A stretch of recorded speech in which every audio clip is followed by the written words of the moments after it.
The girl faced the paranormal activity. I never thought I'd make it out of St. Mary's High School alive, not after what happened on the last day, the day we call the Whispering Bell. I wasn't supposed to be there. None of us were. But something made us stay. Something that wanted us. It was June 28th, the last official day before summer break. The sun was setting late, casting a bloody orange glow on the old red bricks of the school. I remember how the hallways looked that evening, hollow, abandoned, and humming with silence. Only 7 of us remained. Our class had this stupid tradition to sneak into school on the last day, after hours, to write messages on the chalkboard in room 306, the oldest classroom in the building, the one that had been locked since 1974. But this year, we didn't need to sneak in. The doors were already open, and room 306 wasn't locked. I should have run then. We were just 7. Me, Maya, Jordan, Lucas, Dee, Sam, and our class clown, Rhea. We laughed too loud. We mocked the creaking floors. We teased the dark corners of the hallway like brave fools. I swear, the school felt like it was breathing that night. When we stepped into room 306, a coldness wrapped around us. Not like AC cold, like grave dirt cold. There was dust everywhere, but the board was freshly wiped. A small message was already scribbled in red chalk. "Thank you for setting me free." We thought it was a prank. "Very funny, Dee," Jordan said, nudging him. But Dee was pale. "I didn't write that." That's when the bell rang. It was 9:06 p.m. The school bell never rings at night. Never. That sound, that clang, echoed down the hall like it was announcing a funeral. We froze. Every one of us. "I think it's time to leave," Maya whispered. But the door wouldn't budge.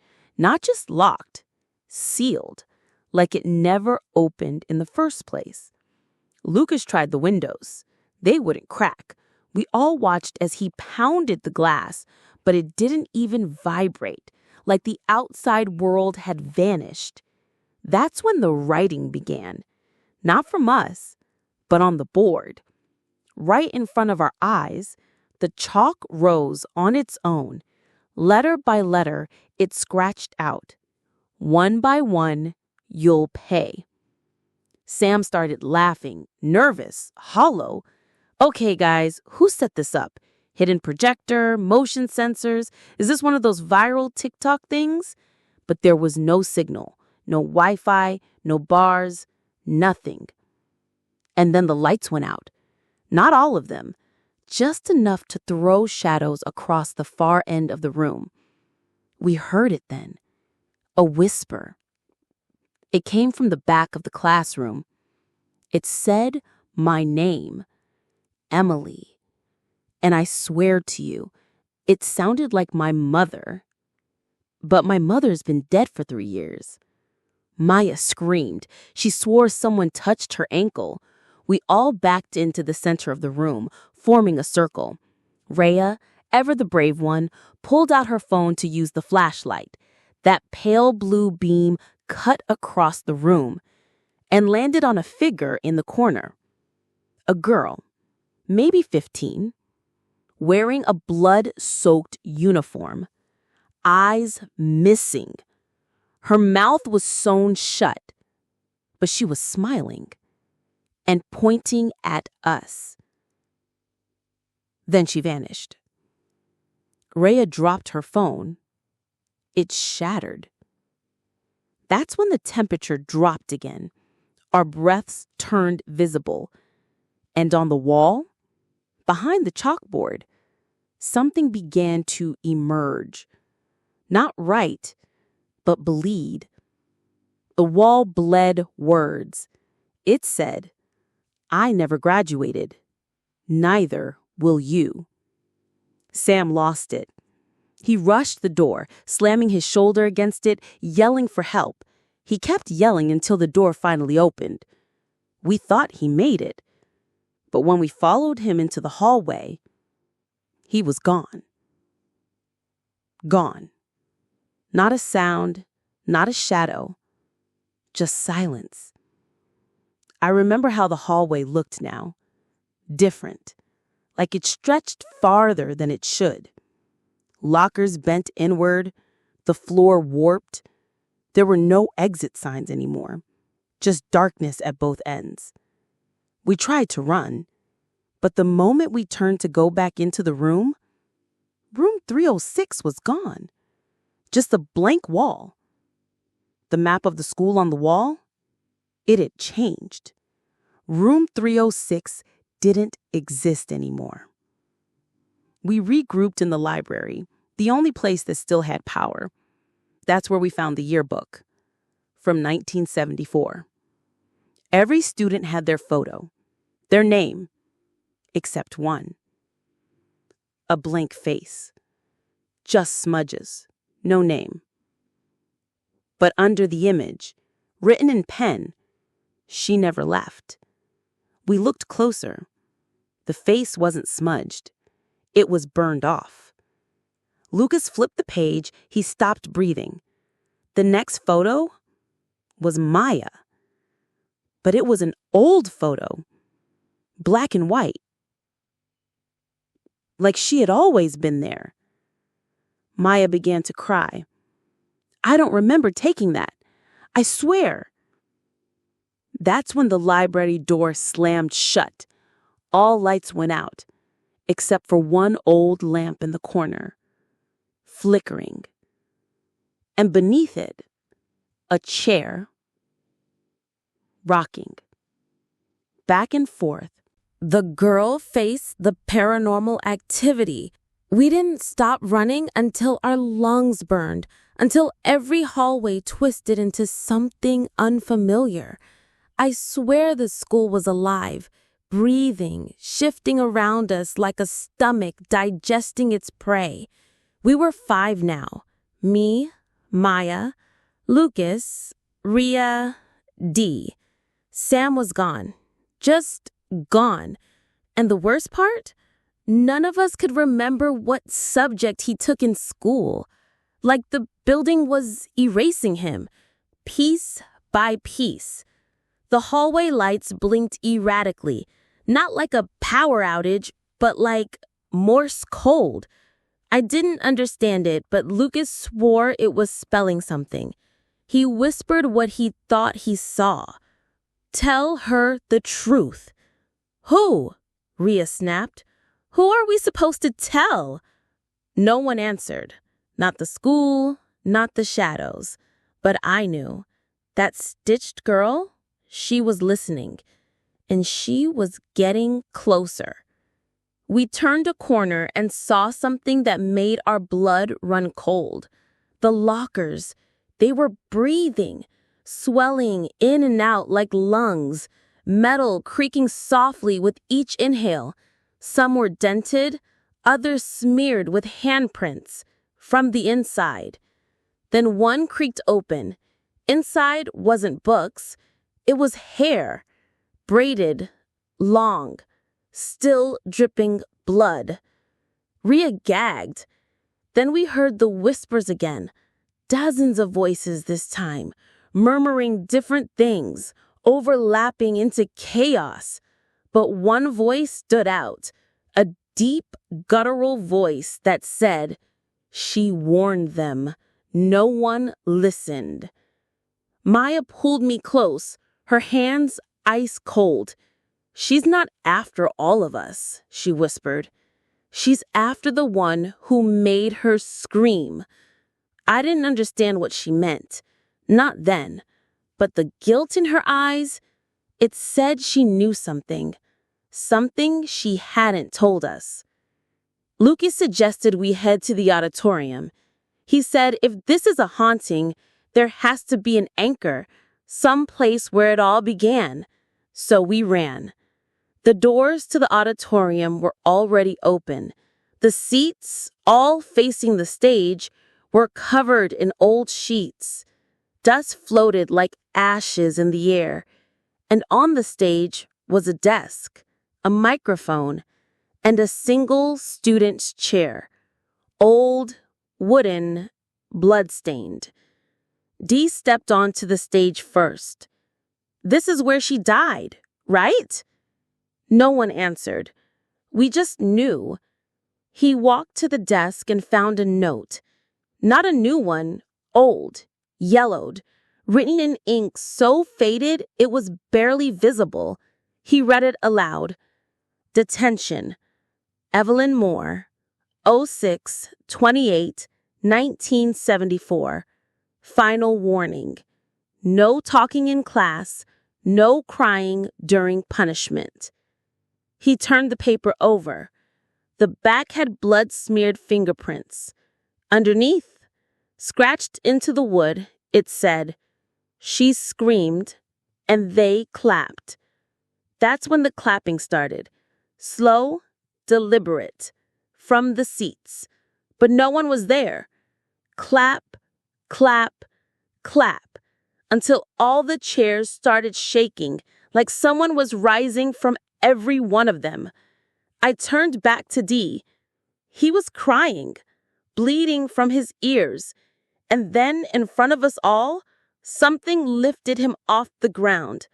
His body twisted unnaturally, bones popping, face stretched in agony. He wasn't screaming. He couldn't.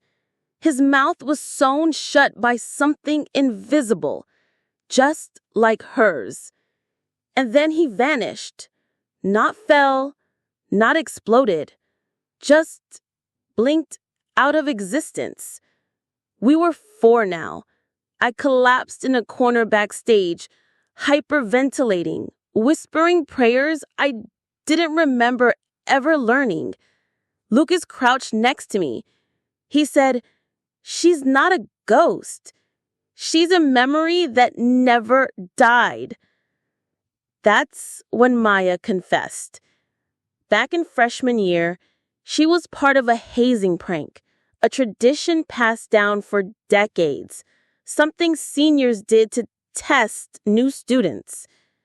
They found a diary in the lost and found bin. It belonged to a girl named Evelyn Moore.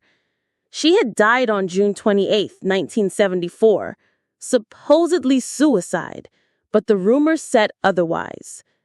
They mocked her diary, copied her last entry onto the bathroom mirrors.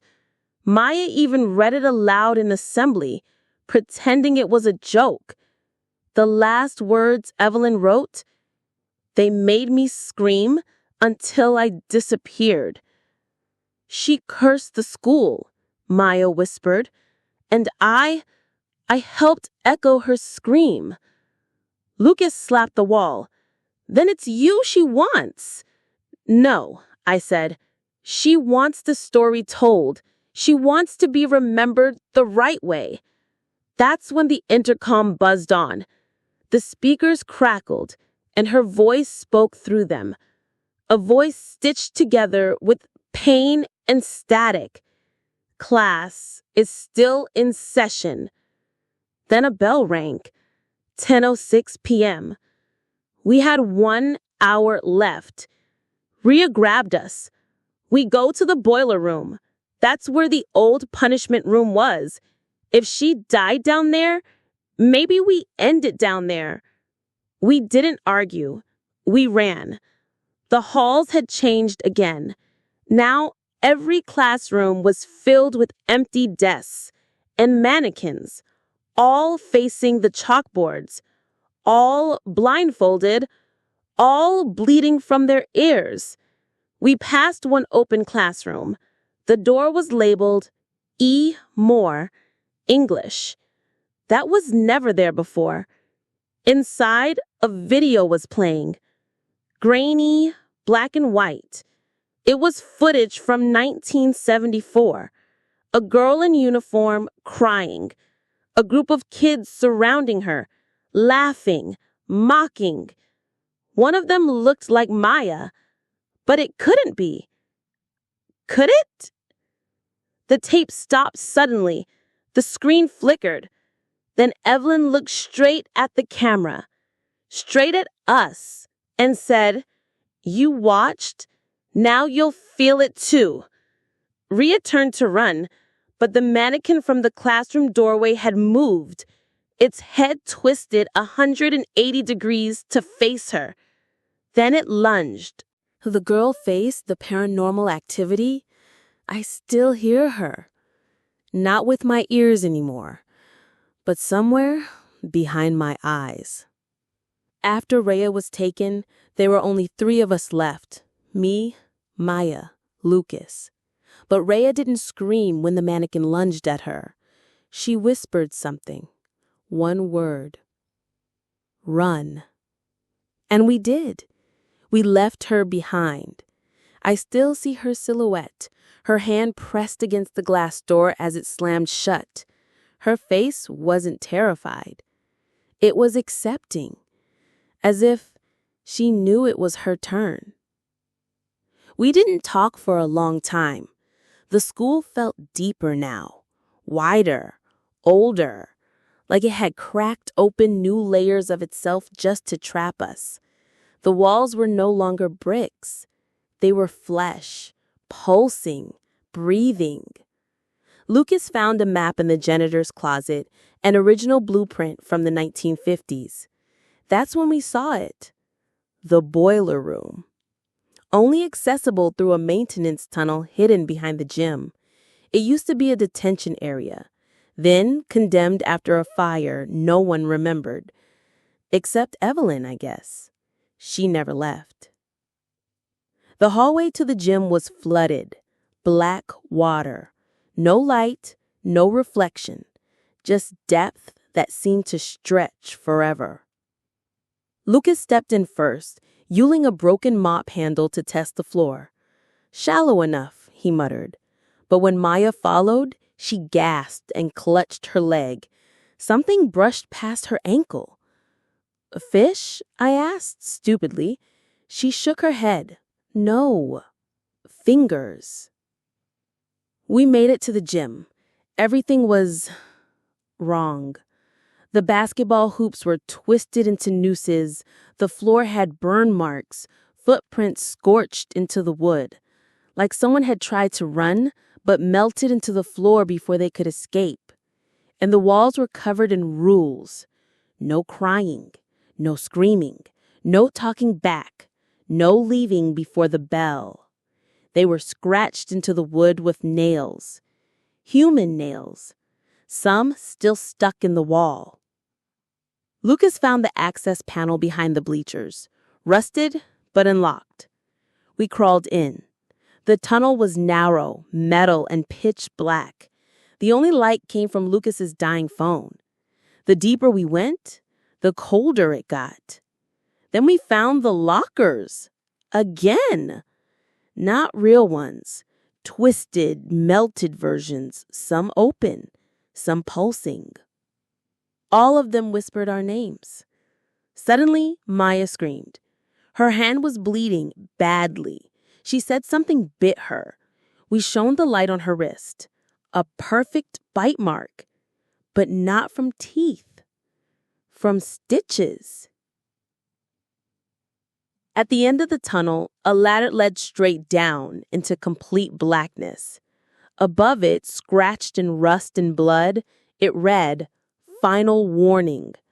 We went anyway, step by step.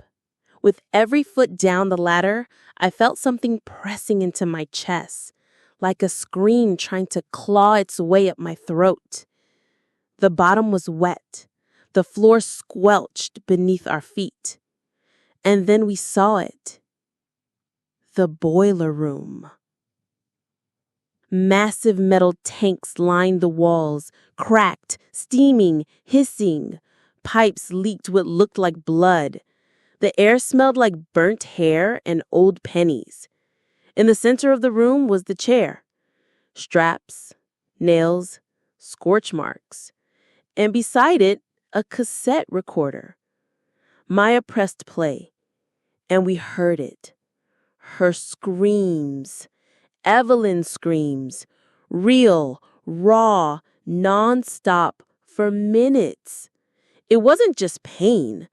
It was betrayal, isolation, desperation. Then a voice cut through. Silence her. Make her understand. Then the recorder stopped, and the room went dark. Bang. One of the boilers hissed louder, shaking violently. Then we heard it. Footsteps. Slow. Wet. Dripping. She was coming. Not Evelyn. Something wearing her voice. Lucas backed up. He tripped over a pipe. He said, "We have to destroy the chair. It's her anchor, her prison." I grabbed the wrench. Maya stood frozen. "She doesn't want to hurt us," she whispered. But the stitched girl appeared in front of her. This time she wasn't blurry. She was solid, pale, eyes hollow, mouth opened. And she screamed straight into Maya's soul. Maya collapsed, blood pouring from her nose, eyes rolled back, twitching. I grabbed the wrench and slammed it into the chair. Once, twice, 3 times. Then everything stopped. The lights flickered back on, the boilers hissed in reverse, and the stitched girl was gone. Lucas knelt beside Maya. She was breathing, barely. I still hear her. Not with my ears anymore, but somewhere behind my eyes. Lucas knelt beside Maya. She was breathing, barely. "She's still here," I whispered. Lucas nodded. We looked up. The wall behind the chair had opened. Another door. Another hallway. This time with stairs leading down, not out. And a sign above it said, "Graduation Ceremony." The girl faced the paranormal activity. I wished I'd blacked out. I wished I'd fainted like Maya. But I was awake, fully awake. When we stepped through that doorway, it was like stepping out of reality itself. The staircase wasn't made of stone or wood.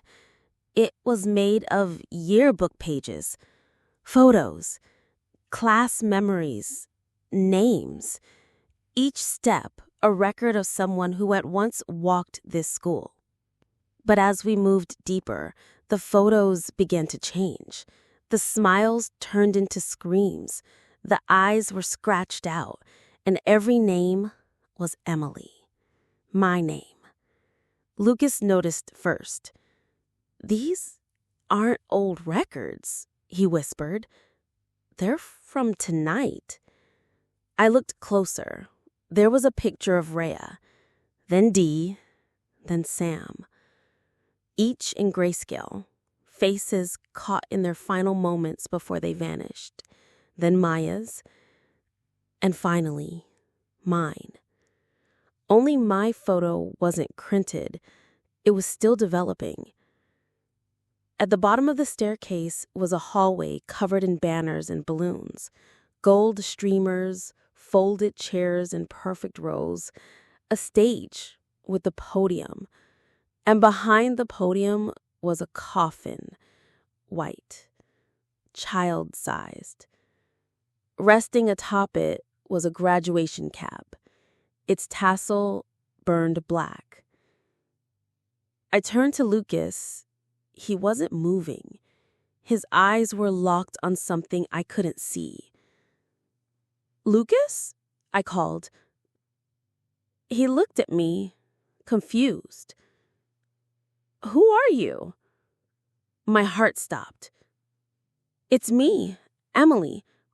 "What do you mean?" But he was backing away now, panicked. "Where's Dee? Where's Maya? What did you do to them?" Then he screamed. Not from fear, from fire. Flames erupted around him, from the walls, from the floor. His body caught in an instant, not like burning paper, but like film melting in a projector. He disappeared in a flash of light and smoke. And then there was only me. I was alone, standing in the auditorium of the dead. I stepped toward the coffin. Something inside was breathing. Slow, shallow, raspy. I reached out, but the microphone on the podium crackled, and her voice, Evelyn's voice, came through. "Do you accept your diploma, Emily?" I backed away. "What do you want?" Her voice answered softly. "To graduate." Then the coffin lid opened. Inside was me. Another me. Eyes wide, mouth stitched, wearing the uniform soaked in blood. The other Emily's eyes darted toward me, pleading. Her hands moved, shaky, trembling, writing something across the inside of the coffin with her nails. "You were always here." I screamed and stumbled back. The auditorium vanished in an instant. I was suddenly in a classroom. Daylight outside. Morning birds chirping. Everything normal. A calendar on the wall said June 28th, 1974. I was in Evelyn's seat. The chalkboard said, "Detention, Evelyn Moore." The door opened. A teacher walked in. Face blurred, voice static. Behind him, a group of students. One looked like Maya, another like Rhea, another like me, but younger or older. I couldn't tell. They surrounded me.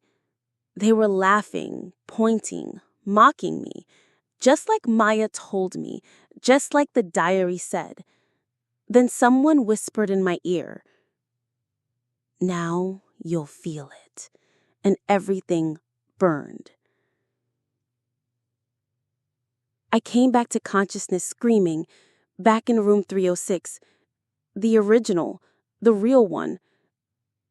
Empty, dusty, desks overturned, but sunlight was pouring through the windows now. It was morning. The clock read 6:06 a.m. The door creaked open. A janitor popped his head in. "What are you doing in here, girl? This room's been shut down for decades." I stood up, barely able to speak. "Where's everyone else?" I asked. He blinked at me. "Who?" "Maya, Lucas, Dee, Sam, Rhea." He frowned. "We haven't had students by those names since the fire in 74. I left that day, walked home, alone, never spoke of it again. I tried to forget. But last night, I got a letter in the mail. No return address. Inside was a photo, a class photo, St. Mary's High, year 2025. Everyone smiling. And in the back row, a girl, face stitched shut, wearing my clothes. It's been a month since that night. A month since I walked out of St. Mary's High School alive, or so I thought. I kept telling myself it was over, that maybe, somehow, I had escaped whatever nightmares swallowed the others. I try to go back to normal, but there's no normal when your reflection doesn't blink when you do. When people look at you, then look away, like they saw something they shouldn't have. When even your own voice sounds like it's borrowed. I started seeing them in crowds. Rhea, Sam, Dee, Lucas, all dressed in their old uniforms, watching from behind trees, in bus windows, across crosswalks. They never speak, but they smile. That same wide, awful, stitched smile that Evelyn wore. Like they're proud of me, like I finally joined them. And Maya, she appeared last week, in my bedroom mirror. She didn't cry, she just whispered, "You took my place, and she let you." I screamed, smashed the mirror, but her voice came from every shard. Graduation never ends, Emily. You just get handed a new mask. Then I found the new yearbook on my doorstep. Class of 2025. I opened it slowly, every page empty, except the last. It showed a class photo, students standing perfectly still, and in the center was Evelyn, smiling, arms around someone else, someone whose name had been crossed out, and below it was mine, not handwritten, burned into the paper. That night I heard the bell again, ding, dong, ding. I got up and walked outside. St. Mary's was waiting, every window lit, every door wide open, and above the entrance a new banner, "Welcome back, Emily." I couldn't help myself. My feet moved on their own. I walked in. The school was full now, full of them, the students from every year that disappeared, and they were all clapping, slow, rhythmic, like they had waited years to see this moment. The lights dimmed, the stage lit up, and Evelyn appeared behind the podium. Her stitches were gone, her mouth was open, and she said, "We now welcome our valedictorian, Emily Rose Holloway." I was pulled onto the stage. My legs didn't resist. My hands were numb. She placed a cap on my head and whispered in my ear, "Your scream will echo longer than mine ever did." Then she handed me the diploma. It was dripping red. My name was carved into the parchment, not ink, skin. The audience stood, they clapped louder, and then they screamed, all of them, thousands. The roof split open, the walls collapsed, and fire consumed everything. And me? I didn't run. I stood at the center of it all and smiled. Because I finally understood. You don't escape St. Mary's. You graduate, and then you teach.